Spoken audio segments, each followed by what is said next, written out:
बेशक जो पेशावर की मिसाल है वो भी दूसरे बड़े शहरों से ज़्यादा मुख्तलिफ नहीं, बल्कि ज़्यादा इधर जो है मसला ज़्यादा गंभीर दिखाई देता है। मिसाल के तौर पे यहाँ पे जब निजी सिविल सोसाइटीज़ को इजाज़त दी जाती है तो उसके दो तरीके हैं। एक तो पेशावर डेवलपमेंट अथॉरिटी है, वहाँ पे बिल्डिंग कंट्रोल है जो उसके दायरे अख्तियार में है। शहर के अंदर उसका एक दायरा है, उसके अंदर अगर कोई ऐसी सोसाइटी बनती है तो उसकी इजाज़त building control authority, Peshawar development authority की जो है वो दे देती है।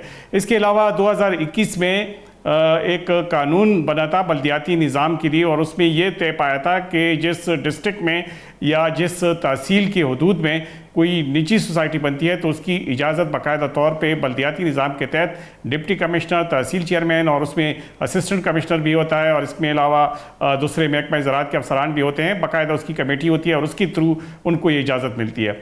हुआ यह है कि इसके ज़रिए बहुत सारी जो निजी सोसाइटीज़ हैं वो मैदान में आ गई हैं, और किसी के पास NOC हो ना हो वो काम शुरू कर देती हैं, और आखिर में जब इनको NOC नहीं मिलती तो बाकायदा तौर पे कानून के तहत उन पर जुर्माना लगाया जाता है। और जुर्माना इतना कलील होता है कि वो जुर्माना पे करके फिर वो अरबों रुपए उसमें कमा लेते हैं। ज़ाहिर है निजी सोसाइटीज़ जो हैं उसमें तो काफ़ी वो अपनी कमाई के लिए ये सब कुछ किए रखते हैं, तो अगर चंद लाख रुपए का जो जुर्माना होता है वो उस पर अदा भी कर ले तो उनको कोई फ़र्क नहीं पड़ता। इधर जो सूरत हाल है वो ये है कि सिर्फ 3 साल में पेशावर में 161 गैर कानूनी हाउसिंग सोसाइटी की निशानदेही की गई, और उसमें 33 ऐसी सोसाइटीज़ थी कि जिनकी बाकायदा केसेस नए भी चल रहे हैं और कुछ केसेस अब भी हैं उसमें, और कुछ ऐसी थी कि जब 237 जब इस तरह का कोई काम होना होता है, कोई मंसूबा शुरू किया जाता है ना, तो जो प्राइवेट कंपनीज होती हैं उनको NOC जारी किया जाता है। यहाँ पर इन प्राइवेट कंपनीज को NOC देना किसकी जिम्मेदारी थी, क्योंकि यहाँ पर तो सबके सब काम उल्टे पुल्टे हो रहे हैं। बिल्कुल, इन जिसका मैं जिक्र करने जा रहा हूँ 237 मनसूबे ऐसे थे कि जिसके लिए दरख्वास्त दी गई कि ये निजी कंपनियाँ हैं, इनको आप NOC जारी कर दें। तो उसमें से 8 कमर्शियल और रिहायशी मनसूबे थे, उसकी इजाज़त फौरी तौर पर दी गई। 18 की जांच पड़ताल का अमल जो है वो शुरू कर दिया गया। इसमें 161 ऐसी गैर कानूनी सोसाइटीज़ थी कि जिनके पास कोई कुछ नहीं था और उन्होंने काम शुरू कर दिया था। उसकी वजह यह है कि एक दोहरा निज़ाम है, एक PDA की जानिब से एक NOC जारी होती है, और दूसरी जो लोकल गवर्नमेंट के ज़रिए डिप्टी कमिश्नर, असिस्टेंट कमिश्नर और जो एक कमेटी होती है वो उसकी जिम्मेदारी होती है कि वो NOC जारी कर दे।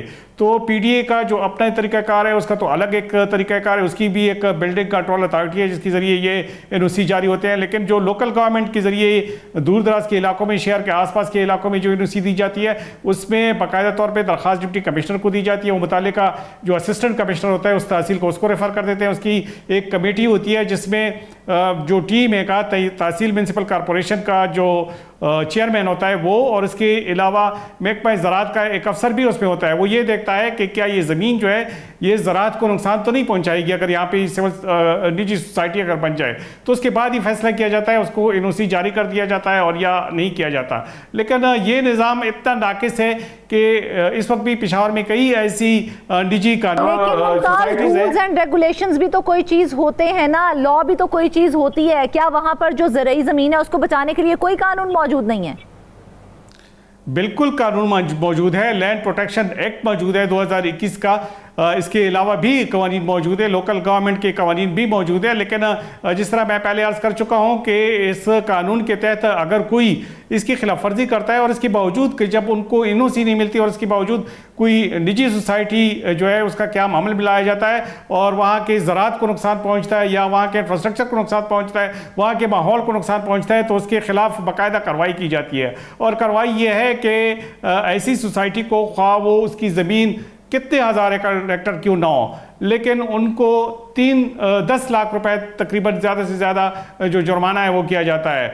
10 लाख जुर्माना तो ज़ाहिर है अगर किसी निजी सोसाइटी को किया जाए तो वो तो बखुशी वो दे देते हैं। अगर उसके बाद उस सोसाइटी को अप्रूव भी करना है या फिर उसके खिलाफ फिर मज़ीद कार्रवाई नहीं हो सकती, तो ये 10 लाख रुपए उनके लिए कोई ऐसी बड़ी बात नहीं होती, क्योंकि ये अरबों के मंसूबे होते हैं और इसमें 10 लाख का बोझ जो है वो उन लोगों पे पड़ता है कि जिनको ये प्लाट दे रहे होते हैं। लेकिन कानून बाकायदा तौर पे अब भी मौजूद है। बाकायदा तौर पे एक कानून है कि उन्होंने एक इलाके में जो तरीक़ाकार है उससे गुजरना है। अगर कोई काबिल काश्त अराजी है और उसके अंदर ये जो निजी सोसाइटीज़ हैं ये बन रही है, या इसके अलावा भी अगर कोई तामीराती काम हो रहा है, कोई कमर्शियल प्लाजा बन रहा है, या इवन अगर रिहायशी मनसूबा है वो बन रहा है, तो उसके लिए बाकायदा तौर पे एक तरीक़ाकार है और उस तरीक़ाकार से गुजरना पड़ता है। इस कमेटी में ज़िली इंतज़ामिया के अलावा जो लोकल गवर्नमेंट के नुमाइंदे हैं वो भी शामिल हैं, और इसके अलावा महकमा एग्रीकल्चर के लोग भी शामिल हैं। वो बाकायदा तौर पे इसका जायज़ा लेते हैं, और अगर महकमा ज़राअत भी